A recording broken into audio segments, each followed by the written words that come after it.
So the same lesson ends the tiny insect का third part page number 2 पे है, हम 6th पैराग्राफ पे है. Okay, so the queen is the queen is the only and that can the queen is the only ant that can lay eggs. और अभी आप सोच रहे होंगे कि ये क्वीन एंट क्या है, उनको क्वीन क्यों बोला है. तो क्वीन इसलिए बोला है क्योंकि वो जो रानी वाली मूंगी है, रानी वाली चींटी, रानी वाली एंट जो है वो अंडे देती है. वो सिर्फ रानी एंट ही अंडे दे सकती है, बाकी अंडे नहीं दे सकते. इसलिए उनको रानी का पोस्ट, रानी का दर्जा दिया है. क्यों रानी का दर्जा दिया है? क्योंकि वो अंडे देती है. Okay, soon after the queen starts laying eggs, the male ants die. और जैसे ही रानी मूंगी, रानी चींटी जैसे ही अंडे देने को लग जाती है तो क्या होता है, जितने भी बॉयज एंट है ना, मेल एंट्स, वो मर जाते हैं. देखो कितना अजीब है सब, है ना. क्या क्या देखा हमने कि जैसे ही क्वीन एंट अंडे देती है, बॉयज एंट मर जाते हैं. The queen spends the rest of her life laying eggs. और क्वीन एंट पूरी अपनी लाइफ में सिर्फ एग देने का ही काम करती है. Okay, ant colonies have soldier ants also.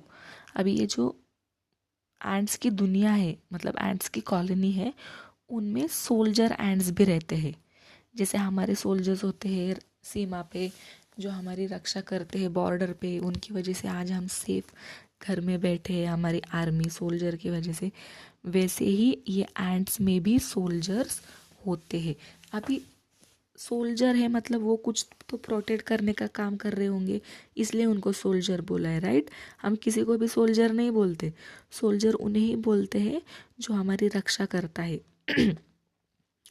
They protect the queen and the colony and also gather food. देखा क्यों उनको सोल्जर बोला है वो एंट्स को?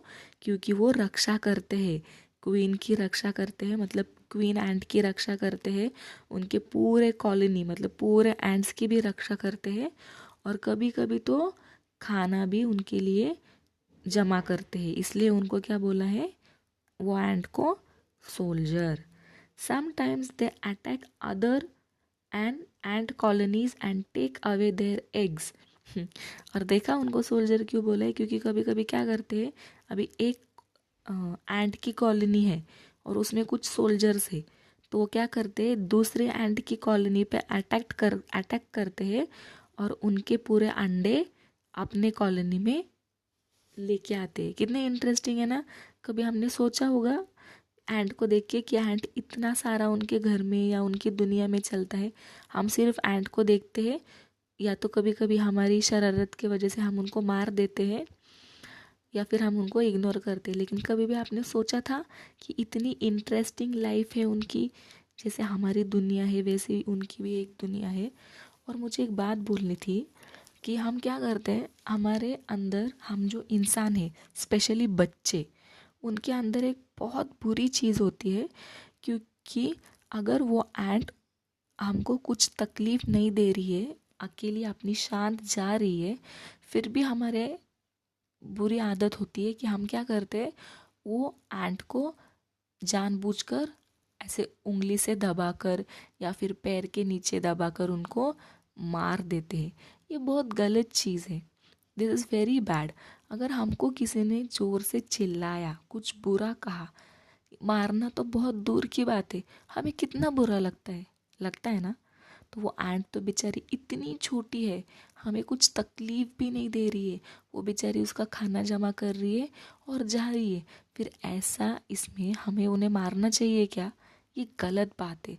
सो आई रिक्वेस्ट यू स्टूडेंट्स कि जब भी आप कोई एंट देखो जो आपको परेशान नहीं कर रही है, तो please don't kill the ant. Okay, so coming back to the point. कहाँ पे थे हम? हाँ, सोल्जर एंट क्या करती है, दूसरे एंट कॉलोनीज पे अटैक करती है और उनके अंडे लेकर खुद के कॉलोनी में आ जाती है.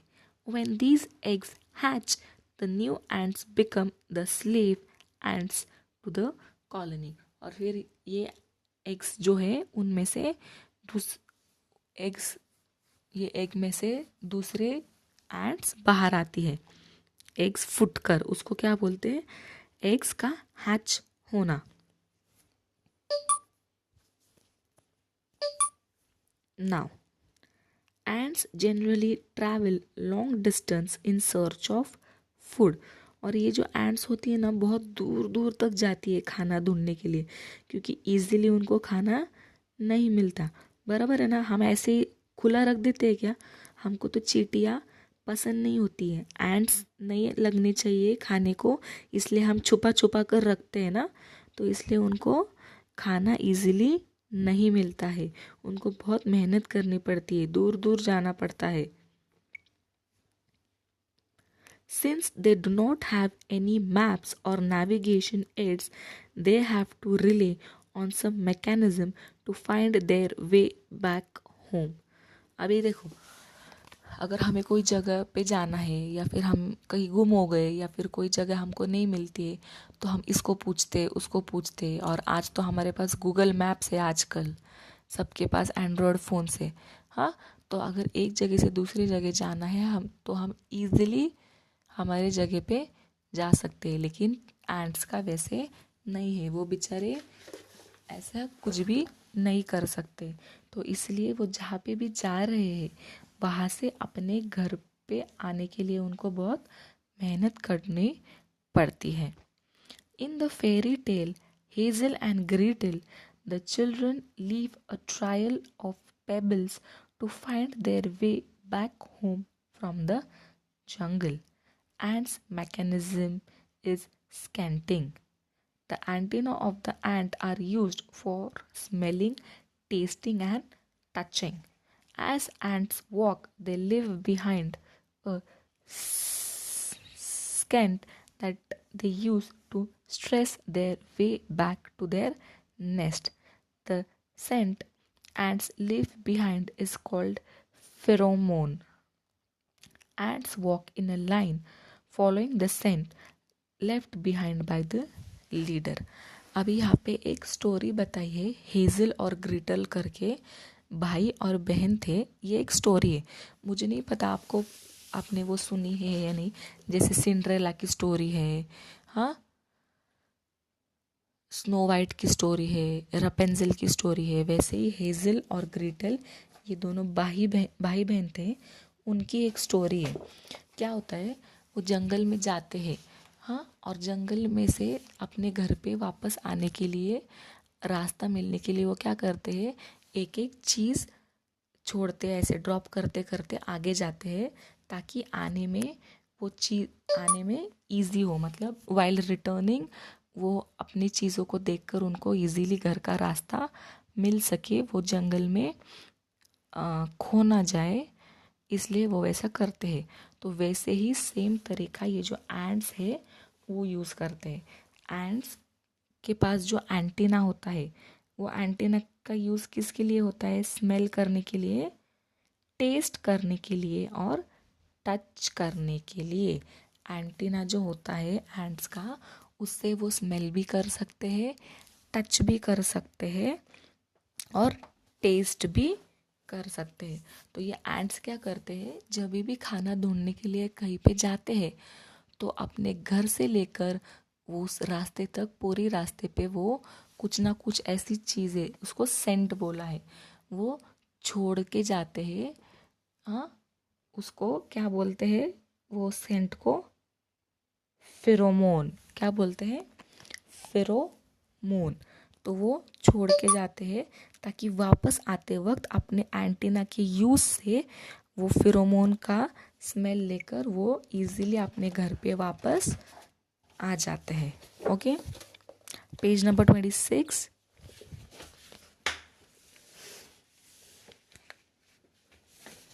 Last paragraph. If you want to taste this fact, take an eraser and rub it across the path that ants are taking. They will stop precisely at the point where you have rubbed off the smell with the eraser. Having lost the direction, they scatter all over. So the next time when you see ants crawling chaotically on the floor, you know what they are looking for. अभी इसमें क्या बोला है writer ने कि अगर आपको ये बात का टेस्ट करना है कि है क्या वो आपने एंटीना का यूज़ करके स्मेल लेकर फिरोमोन का यूज़ करके आते हैं या नहीं, तो नेक्स्ट टाइम आप जब भी एंट को देखोगे तो क्या करो कि जहाँ पे एंट की लाइन ख़त्म हो रही है या फिर बीच में गैप है, तो वहाँ पे क्या करो, एक इरेज़र लो और ऐसे रब करो। उनके आंग पे नहीं है, उनके बॉडी पे नहीं, ज़मीन पे। क्या होता है फिर ये जो लाइन में एंट चल रही है ना, आपने वहाँ पे इरेज़र रब किया तो फिर क्या हो गया, उनके फेरोमोन का सेंट चला गया और वहाँ पे रबर का सेंट आ गया। इसलिए फिर क्या होता है, उनको रास्ता नहीं मिलता है। फिर वो सारे जो एक लाइन में चल रहे हैं वो सारे फैल जाते, स्कैटर हो जाते, यहाँ वहाँ पे भागने लगते। वो क्यों भागने लगते? क्योंकि उनको रोड नहीं मिलता है उनके घर पे वापस जाने के लिए। लेकिन सिर्फ ऐसा करना है, उनको मारना नहीं है। Okay, don't kill the ants, it is a very bad thing. So अभी पेज नंबर 26 पे इसका जो एक्सरसाइज है वो मैं आपको उसका फ़ोटोज़ आपके ग्रुप पे भेजूँगी। फिर वो फ़ोटोज़ देख के आपको नोटबुक में वो एक्सरसाइज कॉपी करनी है। फिर यहाँ पे हमारा इंग्लिश का 4th चैप्टर ख़त्म हो जाएगा। ओके, फिर नेक्स्ट क्लास में हम दूसरा चैप्टर लेंगे।